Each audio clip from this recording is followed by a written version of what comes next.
Dewi PSI, lahir tanggal 23 Juni 1966.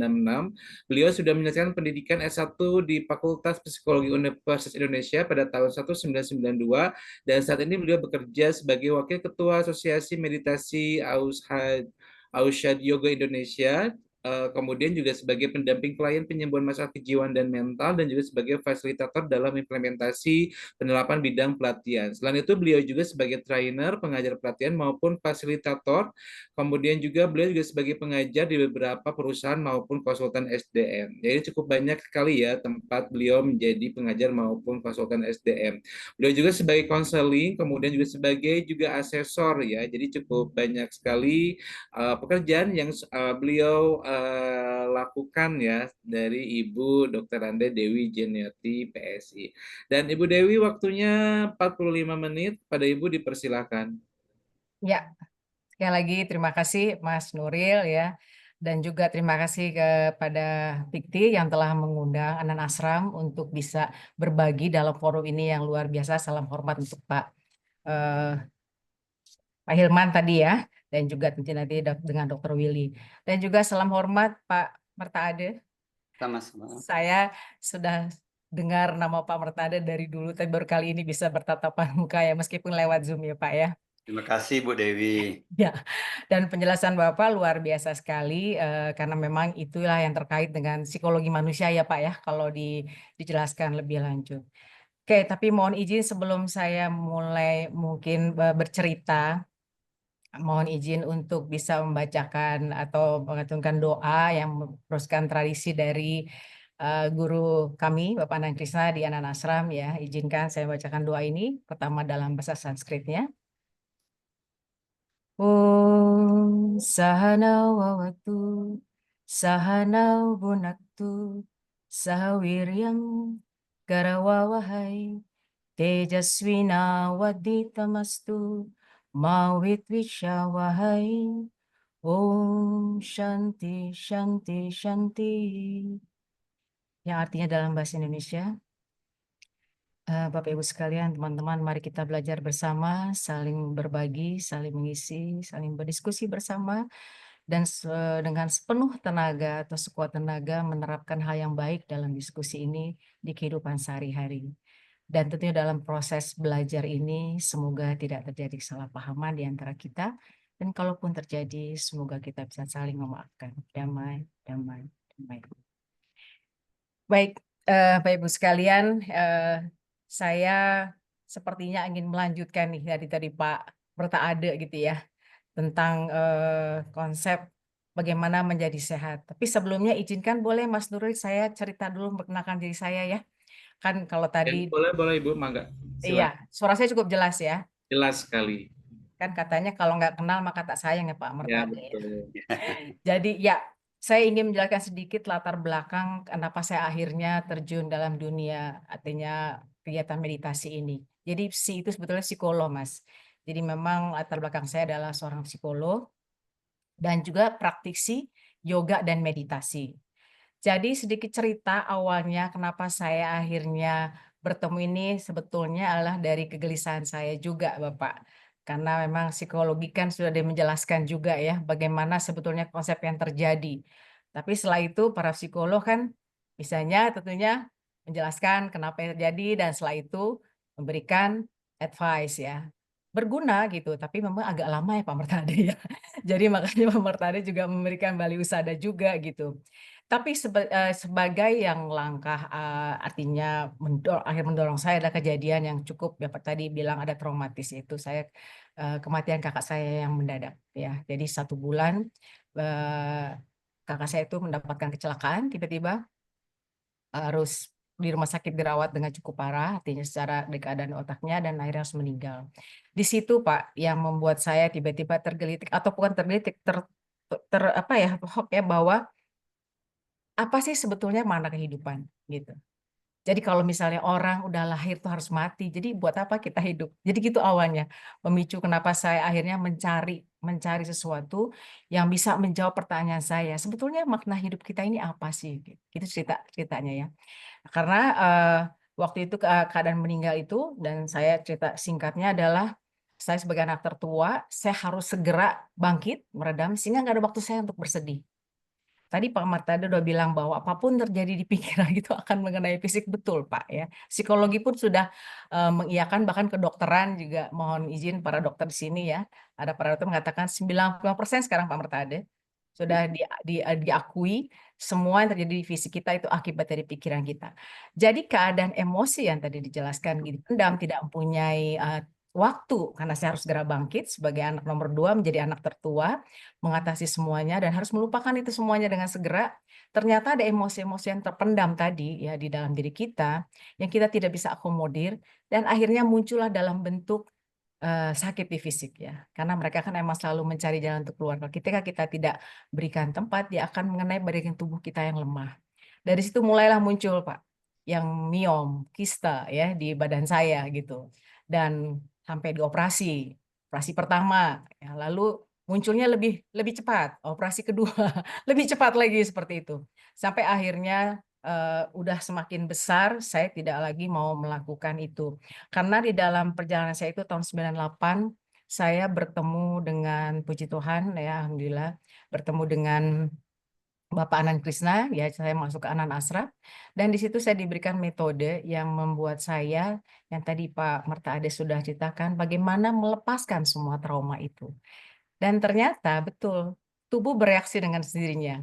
Ya, tiba-tiba akhirnya saya bisa mengatasi pertumbuhan miom yang berikutnya yang harusnya dioperasi, bahkan lebih besar, dengan mengolah pikiran kita, tentunya ada proses-proses latihan yang sebelumnya ya. Dan di situ bahkan Pak, saya tahu bahwa saya trauma. Saya psikolog aja nggak tahu bahwa saya trauma ya. Karena saking pikiran itu ingin menekan begitu dalam. Di situ ketika latihan yang luar biasa juga saya pertama datang ke sana, tiba-tiba yang muncul adalah kondisi saat kakak saya dikafani. Dan itu tidak pernah saya pikirkan selama dari tahun 93 meninggal 98. Jadi 5 tahun saya pendam. Dan itu tumbuh dalam bentuk sakit-sakit kiste dan sebagai tumor di tubuh saya dan termasuk emosi yang bergejolak. Saya gampang sekali meledak marah, tiba-tiba bisa nangis sekeras-kerasnya saya nggak tahu kenapa saya menangis. Ya tadi Pak Mertade sudah menjelaskan detail sekali proses yang terjadi pada tubuh kita gitu. Jadi itu teman-teman, jadi dari awal pencarian saya sebetulnya makna hidup apa, tapi dengan meditasi saya lakukan terus-menerus, pelan-pelan kesehatan saya pun menjadi lebih baik dan lebih baik gitu. Jadi sampai dari tahun 98 saya bergabung dengan Anak Ashram, tahun 2005 saya diberikan kesempatan oleh Bapak Anand Krishna untuk menjadi fasilitator yoga dan meditasi di sana. Tentunya sangat sejalan dengan apa yang dipelajari saya di psikologi, Pak. Jadi menjelaskan tentang proses berpikir yang terjadi dalam tubuh kita. Tadi Pak Mertade sudah dengan lebih detail lagi. Kalau psikologi mungkin konsepnya yang main, Pak ya. Bahasanya dulu subconscious, conscious, dan superconscious gitu. Tapi sebetulnya menjelaskan hal yang sama gitu. Dan itu kita mempunyai satu kemampuan untuk bisa, kalau para psikolog itu mendiagnosa apa terjadi. Tapi sepertinya belum cukup. Jadi ketika hanya mendiagnosa dan ketika kita bisa memberikan saran yang terbaik buat para klien saya bicaranya, belum cukup. Kita punya cara karena mereka sebetulnya tahu. Mereka tahu harus seperti apa gitu Pak Mertade ya. Mereka tahu harus sabar misalnya. Mereka tahu harus bisa menerima keadaan. Mereka tahu harus jangan cemas gitu. Mereka tahu harus jangan takut, ini kehidupan gitu. Tapi how gitu. Nah, inilah yang saya pelajari di Anand Ashram. Tapi selebih itu selanjutnya tidak hanya konsep tentang bagaimana mengatasi diri sendiri. Saya mohon izin untuk bisa menampilkan slide ya. Sebentar ya Pak ya. Slide tentang apa yang kita lakukan di Anand Ashram.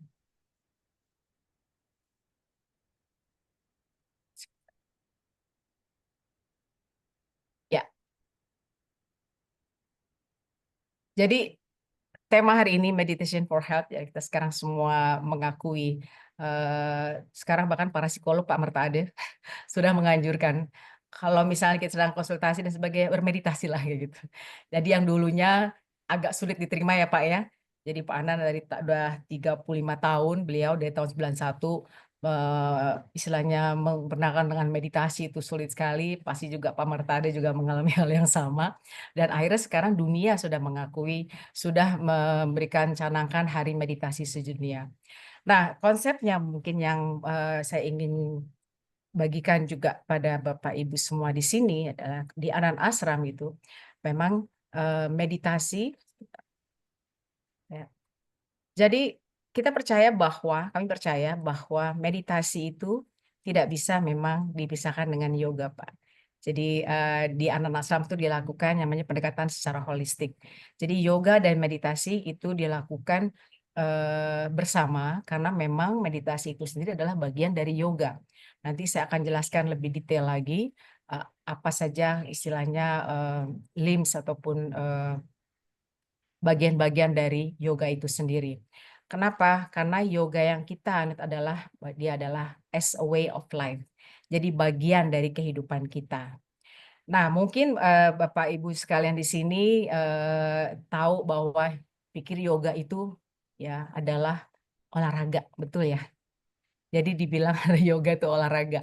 Nah, ini adalah kesalahan dari para pembawa yang ke dunia barat yang mungkin pernah istilahnya membawa dalam konsep yang tidak sepenuhnya sesuai dalam rangka mungkin komoditas lah dan sebagainya, sehingga banyak sekali hal-hal yang diciptakan yang kadang ya melanggar aturan yoga itu sendiri, sehingga terjadilah situasi seperti ini. Ya, Anda lihat posturnya. Kalau orang bilang yoga, "Wah, saya nggak bisa yoga karena sulit. Saya harus tidak bisa melakukan," misalnya ya. Kepala di bawah, kaki di atas, headstand seperti itu.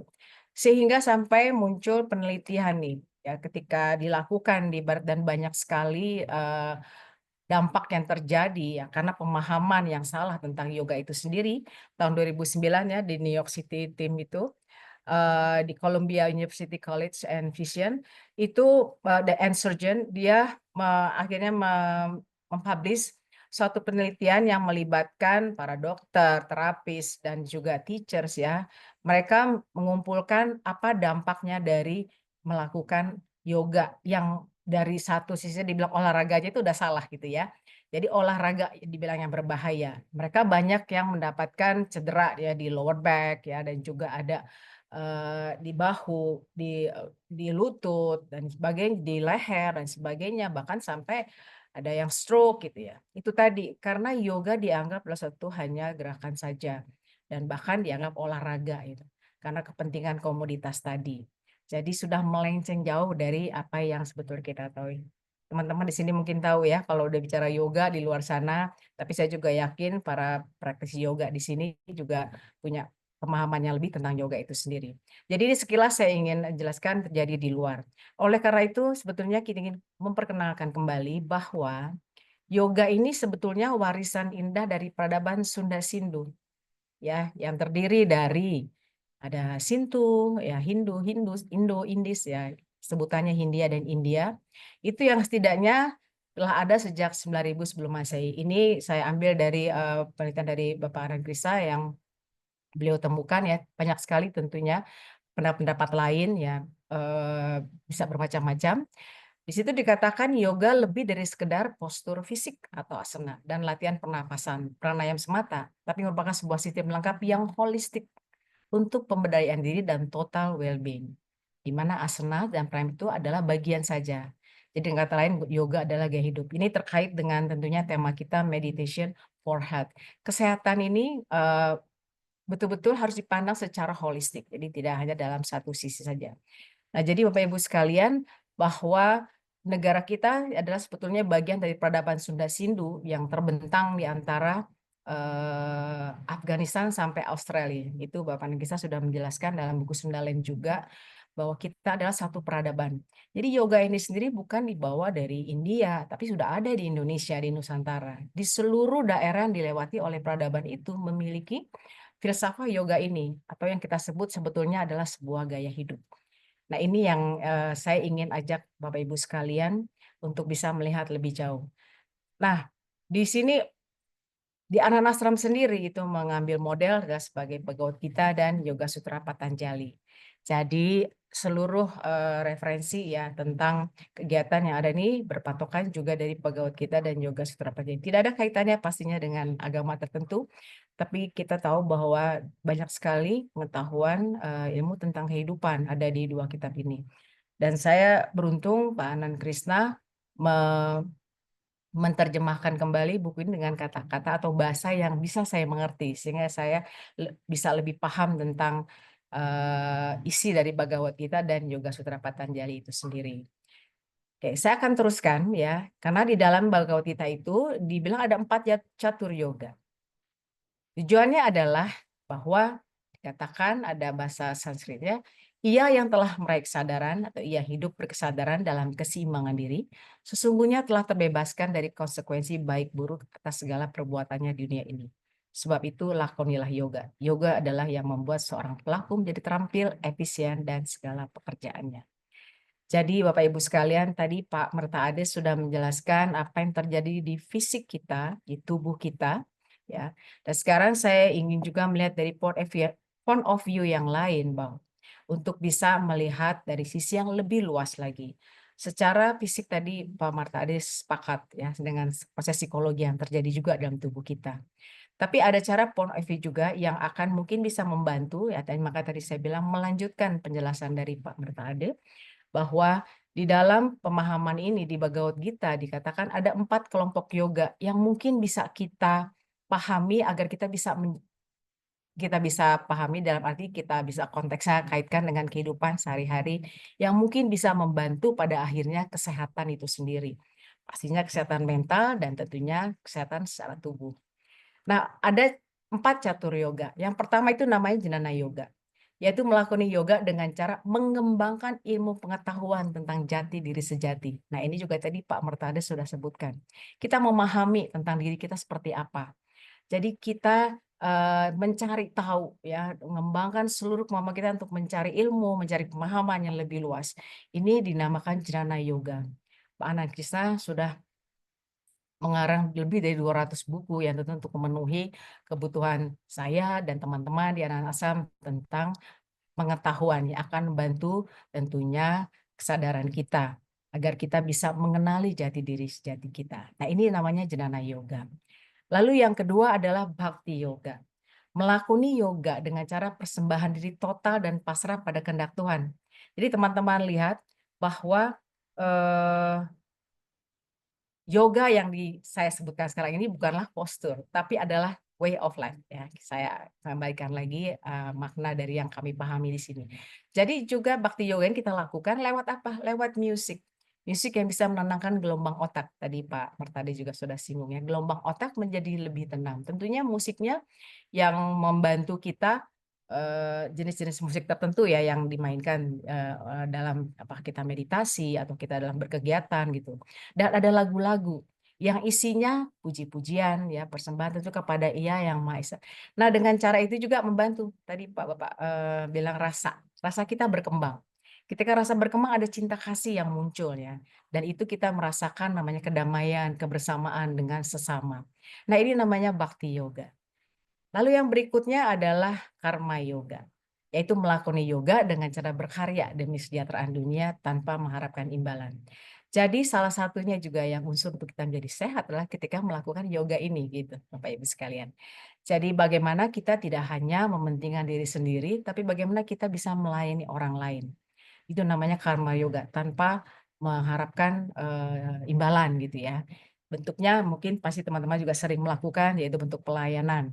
Kita ada semua yang namanya melayani ketuhanan dengan melayani Tuhan dengan melayani kemanusiaan gitu ya seperti itu. Nah, ini adalah karma yoga yang diberikan di Bhagavad Gita. Lalu Raja Yoga. Melakoni yoga dengan cara mengendalikan pikiran, emosi dan lain sebagainya. Tadi Pak Martade juga sudah menjelaskan.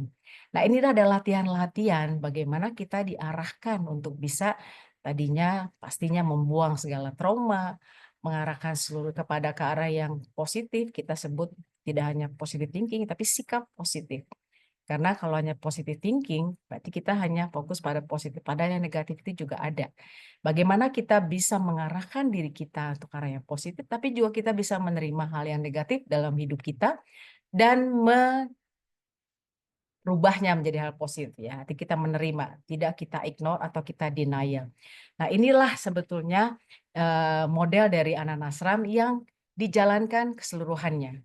Jadi kita sambil mengolah diri, tapi kita buka perspektif kita tentang kehidupan lebih luas lagi. Sehingga kita bisa akhirnya tidak hanya juga sehat, tapi berguna pastinya mengoptimalkan seluruh potensi kita, kemampuan kita di dalam kehidupan. Nah, ini yang diberikan di Anak Nasram dalam berbagai bentuk kegiatan.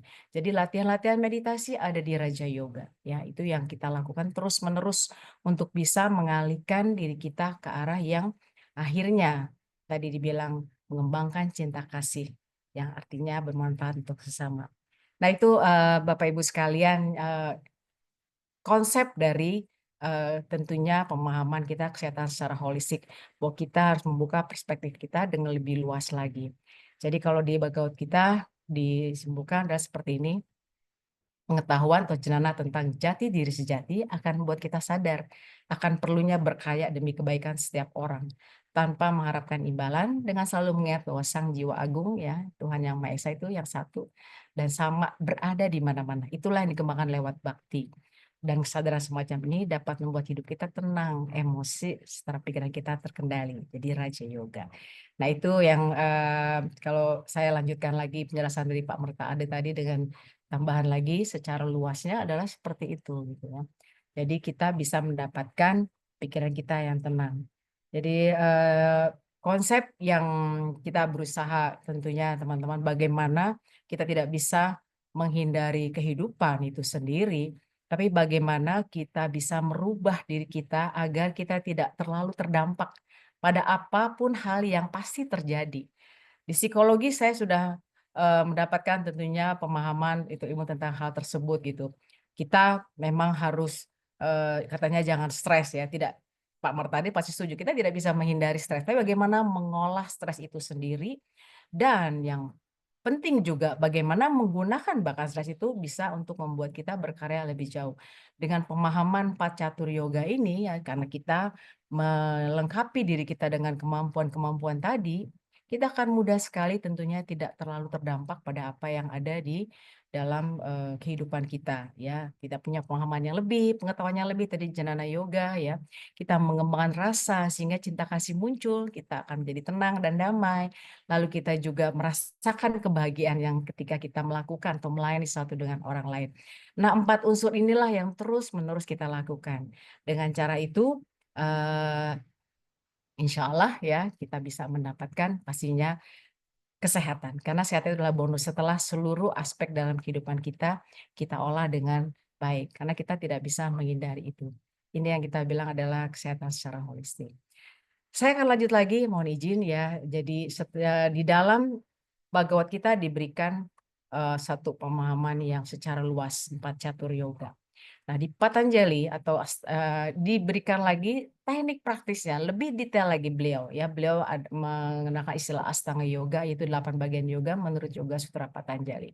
Jadi kalau dikatakan di buku Yoga Sutra Patanjali ini bahwa yoga adalah penghentian, pengendalian cita vritti atau perubahan-perubahan terjadi pada benih-benih pikiran dan perasaan.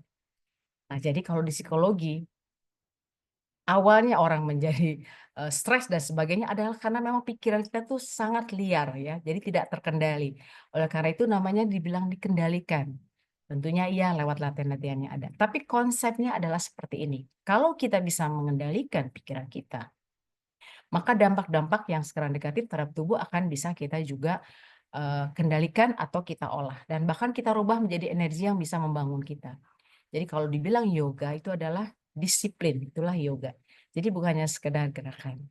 Nah, inilah makanya Patanjali meneruskan ya atau mendeskripsikan dengan lebih detail lagi ada 8 bagian, yaitu pertama adalah yama. Jadi 8 bagian ini kalau kita ingin mendapatkan kesehatan, intinya seperti itu. Ini dilakukan ya. Yama yaitu disiplin, pengendalian diri, menghindari segala hal yang tidak menunjang tujuan kita. Mungkin kalau saya singkat ya tidak akan uraikan di sini. Misalnya ada aspek-aspek ahimsa, tanpa kekerasan, satya, jujur ya, artinya tidak berbuat salah, astya, tidak mencuri, lalu brahmacharya kesucian, apagraha, tidak serakah. Dan ketika ini kita lakukan, dengan sendiri kita pun menjadi lebih tenang, bisa terhindar dari hal-hal yang membuat kita merasakan gejolak emosi dan pikiran yang lebih itu ya, akan mempengaruhi kesehatan kita. Jadi teman-teman, 8 asanga yoga inilah yang dijelaskan secara detail oleh Patanjali. Yama ini berarti yang terkait dengan apa yang sebaiknya tidak dilakukan, artinya larang-larangannya terkait dengan hal di luar kita. Lalu beliau juga mengatakan setelah itu niyama, pedoman perilaku hidup berkesadaran.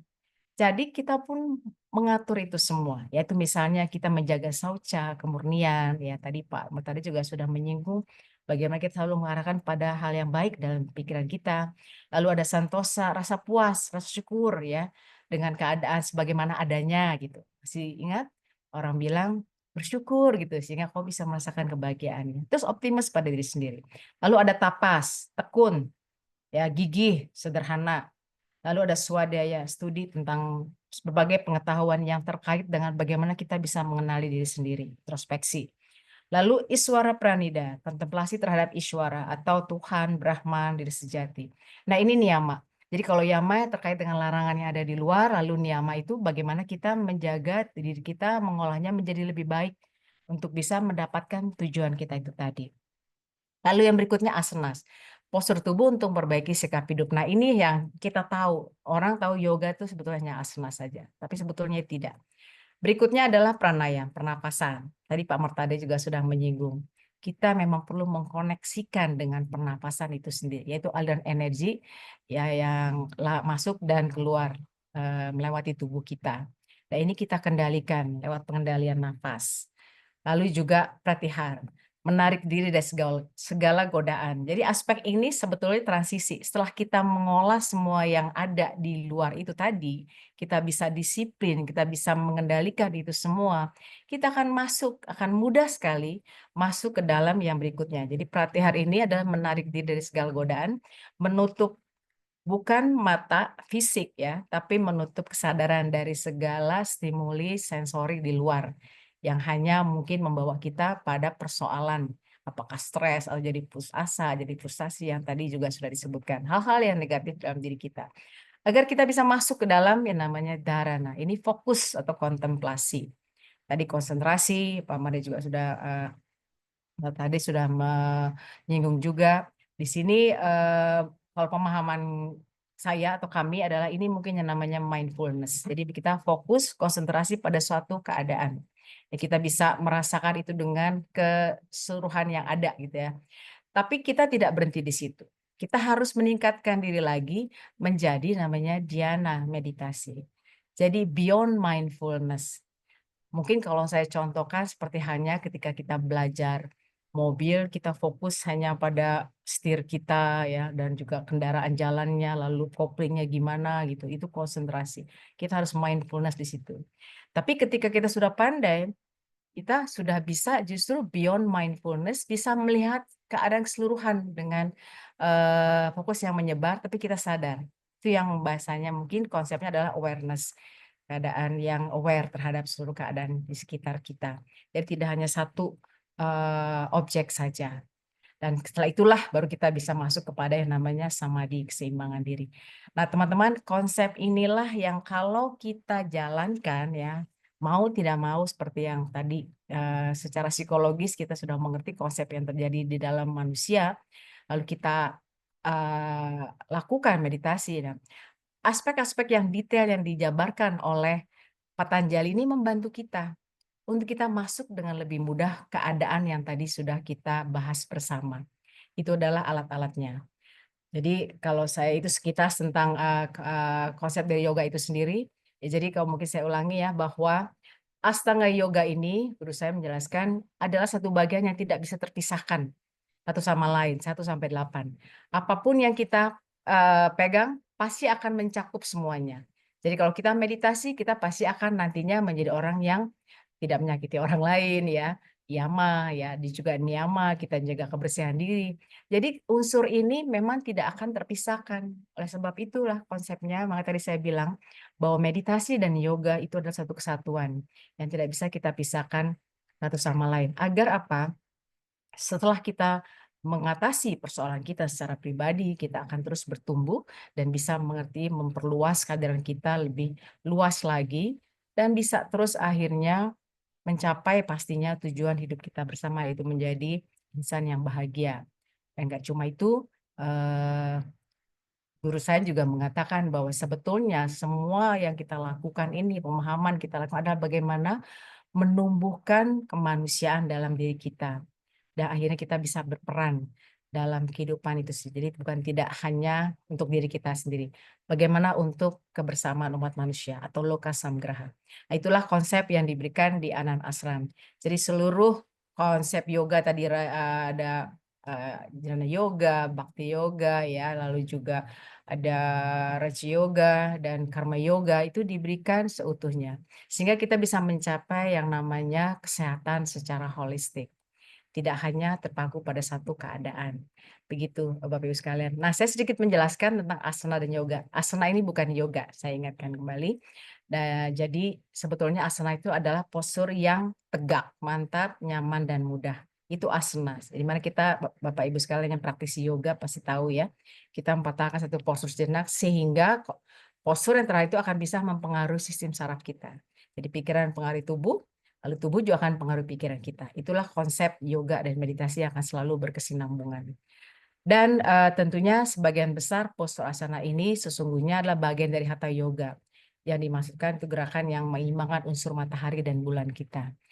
Itu saya sekilas saja ya, tidak akan bahas detail tentang hatha yoga ini. Sebetulnya diciptakan ini, diinovasi oleh para penerus Patanjali yang cukup bijak dan paham, karena mungkin tidak semua orang bisa mempraktekkan Astanga Yoga. Jadi setidaknya mereka melakukan hatha yoga ini, mereka akan bisa setidaknya mendapatkan ketenangan dan kedamaian ya.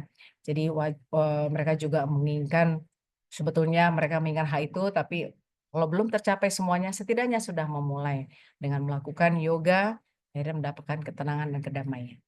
Nah, itu konsep yang kami pahami, Bapak Ibu sekalian. Nah, oleh karena itu, Bapak Anand Krishna khusus akhirnya menciptakan satu yoga yang ingin mengembalikan perannya yoga kepada tujuan asalnya. Disebut namanya Ananda's Integral Meditative Yoga atau AIM Yoga. Ini beliau rancang khusus, sangat terkait erat sekali dengan psikologis manusia, nanti saya akan jelaskan. Jadi mengembalikan tujuan yoga ke awalnya itu tidak hanya sekedar mengolah tubuh atau pikiran perasaan kita saja, tapi masuk meresap ke dalam jiwa dan membuat jiwa kita damai. Kalau udah damai seperti itu, biasanya jadi tenang dan bonusnya ada kesehatan, badan yang sehat. Itu yang kami percayai. Nah, prinsip dari M Yoga ini adalah, pertama ini tentunya yoga sangat mudah sekali, tidak seperti yang kita tahu di luar sana yang masih belum paham tentang konsep yoga itu sendiri dan mungkin hanya membawa yoga sebagai komoditas saja. Tapi prinsipnya adalah sebetulnya mudah dan bisa dilakukan oleh seluruh usia, all usia dan genders ya. Lalu juga gerakannya dilakukan dengan sangat pelan dan selaras dengan napas. Karena itulah prinsip yoga, terjadi keselarasan antara gerakan dan napas kita. Dan tidak mekanis, kita lakukan dengan penuh penghayatan. Dan yang terpenting adalah powerfulnya yoga ini adalah di dalam setiap gerakan ada afirmasi yang menyertai diucapkan sepenuh hati, ya, selaras dengan tarikan nafas dan buang nafas. Nanti saya akan sekilas berikan gambarannya. Nah, ini psikologisnya sangat terkait erat sekali, teman-teman. Seluruh persoalan hidup kita adalah karena persepsi kita. Setuju atau setuju ya? Nanti bisa kita diskusi lebih lanjut. Yaitu cara pandang kita terhadap dunia ini. Yang dimana persepsi itu sebetulnya terkumpul dari seluruh kejadian pengalaman dalam hidup kita. Karena secara psikologis kita menyerap seluruh informasi itu dan mengambilnya menjadi bagian diri kita. Para psikolog bilang itu karakter, ya, itu ada sifat bawaan yang akan menetap. Tapi sebetulnya kalau setelah saya mempelajari hal ini ya lewat bimbingan Pak Anand Krishna dari buku Patanjali dan sebagainya, memahami tentang konsep kita itu sendiri, saya paham bahwa sebetulnya yang diri kita yang sebenarnya atau jiwa sebutannya adalah itu yang bebas, yang tidak terpengaruh oleh apa guncangan emosi, pikiran, dan yang lain sebagainya. Yang kita serap dalam pikiran kita adalah sebetulnya tempelan-tempelan yang terjadi di luar kita. Nah, tempelan itu yang kita ambil sebagai bagian dari diri kita. Nah, oleh karena itu, kalau kita seperti itu, kita akan terus menderita. Karena kita pikir, kita orangnya penakut. Saya orangnya memang tidak percaya diri, saya orangnya memang ragu, saya orangnya memang malas dan sebagainya ya, tidak pintar dan sebagainya. Itu konsep-konsep sebetulnya yang terjadi di sekitar kita serap, yang ditempelkan oleh orang sekitar kita.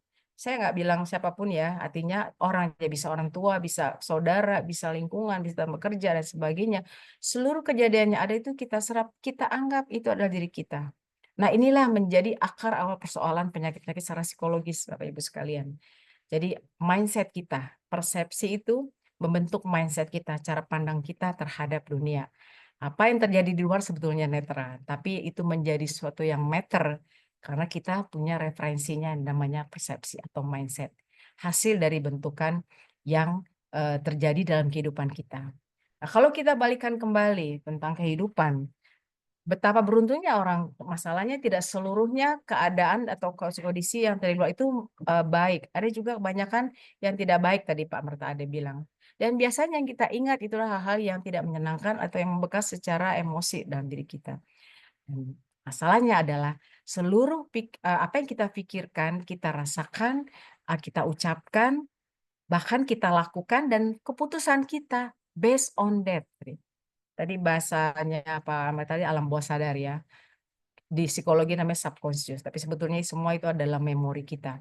Kita based on that. Bayangkan kalau pengalaman yang buruk yang kita pegang, tadi sirkuitnya sudah terbentuk gitu Pak Marta Ade ya. Kita referensinya selalu ke sana. Itulah yang menjadi respon atau reaksi kita terhadap dunia. Yang seringkali akhirnya menghasilkan hormon-hormon stres dan sebagainya yang semakin muncul dan ujungnya adalah mengganggu kesehatan kita. Nah, oleh karena itu yoga ini kekuatannya adalah di afirmasi. Makanya kadang-kadang di luar orang suka bilang yoga afirmasi.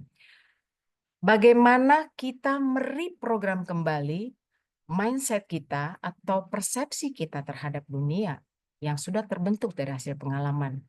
Karena biasanya persepsi yang jelek itu akan menghambat kita di dalam berinteraksi dan bahkan kita tidak bisa melakukan potensi kita secara utuh. Nah, inilah yang kita reprogram kembali lewat gerakan dan sekaligus afirmasi. Kita program kembali hal-hal yang baik terhadap diri kita. Nah, itulah salah satu cara yang dilakukan untuk bagaimana kita nantinya pada ujungnya bisa mendapatkan kesehatan secara holistik. Jadi tidak hanya dari satu sudut pandang saja, tapi kita merubah seluruh keadaan. Kira-kira seperti itu. Moderator, saya masih punya waktu nggak? Mohon maaf. Ya, Ada 5 menit lagi, Bu. berapa menit? 5 menit lagi. Baik, oke. Kalau gitu saya singkat saja menjelaskan afirmasi yang kita lakukan ya di dalam Yoga Sutra ini. Jelas konsepnya, latihannya tentunya harus seperti ini, bisa dibaca Bapak Ibu sekalian dengan mata tertutup, tenang, dengan musik lembut ya. Nah, tapi yang terpenting adalah saya akan sekilas posturnya, misalnya bagaimana kita hidup dalam kekinian, yaitu kita berikan afirmasi seperti ini ya. Jadi gerakannya sangat mudah sekali. Aku sadar bahwa masa lalu, masa kini, dan masa depan adalah suatu kesatuan. Sebab itu aku mengalir bersama waktu dengan penuh perhatian dalam kekinian. Tujuannya adalah teman-teman, biasanya persoalan kita adalah karena kita terperangkap oleh masa lalu. Makanya itu menjadi suatu hal yang menjadi trauma. Atau kita terjebak oleh kekhawatiran masa depan, anxiety, dan sebagainya. Jadi yoga ini kita afirmasikan kembali, kita teguhkan diri kita bahwa kita hidup dalam kekinian. Ya, itu salah satu contohnya. Yang kedua adalah belajar menerima. Dalam kehidupan pun demikian. Gerakannya kita selaraskan dengan afirmasi seperti ini. Yaitu aku membuka diri terhadap segala kemungkinan, dan setelah itu aku menerima setiap keadaan ya dengan sabar dan ikhlas. Nah, ini juga melatih atau memperkuat ketahanan mental kita. Jadi kira-kira seperti itu. Lalu yang ketiga, dalam kehidupan pasti banyak sekali persoalan dan kita tahu bahwa sebetulnya persoalan itu akan segera berlalu. Nah, gimana kita menjaga keseimbangan diri? Afirmasinya adalah misalnya dalam keadaan suka dan duka, panas dan dingin, aku tetap seimbang ya. Lalu juga mempertahankan setelah itu. Misalnya berada di atas atau di bawah, aku tetap seimbang. Jadi maknanya adalah ketika kita berada di atas puncak apapun, kita tidak euforia, Tapi kalau kita berada di bawah, kita tidak adu-adu dan tidak menderita, ya. Dan kalau kita sudah bisa mengatasi atau melewati itu semua, kita juga diingatkan untuk mengatasi keangkuhan.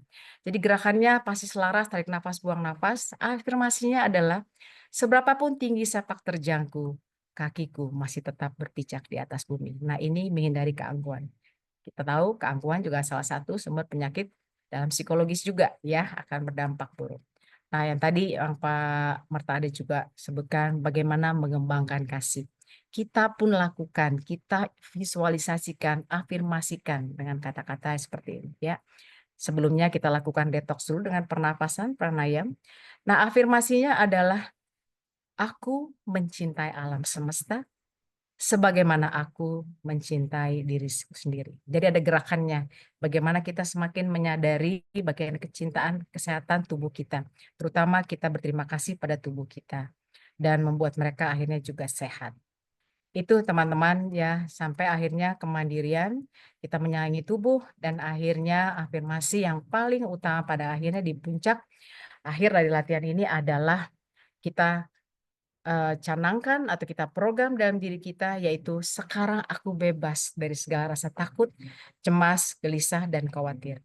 Aku percaya diri, aku mandiri. Ya, terima kasih tentunya kita ucapkan pada Tuhan. Terima kasih atas hari yang penuh harapan, hari kita semua. Nah, itu kira-kira konsep yang kita lakukan di Anan Ashram, Pak Mertade mohon izin ya. Jadi kita berikan artinya juga perspektif yang lain lagi juga agar kita bisa melihat secara luas tentang kehidupan itu sendiri. Kita bereskan yang tadi Pak Mertade bilang kecil yang hal-hal yang menyangkut diri kita sendiri, tapi setelah itu kita berikan pandangan yang lebih luas tentang dunia. Satu yang saya suka berikan sama peserta atau apapun ya. Contohnya adalah bagaimana kita bisa terhindar. Saya suka umpamakan begini, kita kalau naik bajai di tengah pasar, ya berisik nggak Mas Nuril? Berisik banget ya, Iya, iya suara betul. orang, "Ya jual ini ya, ini pasar nih, buahnya ikan," dan sebagainya, berisik sekali. Iya Naik betul bajai betul. kita tengah pasar.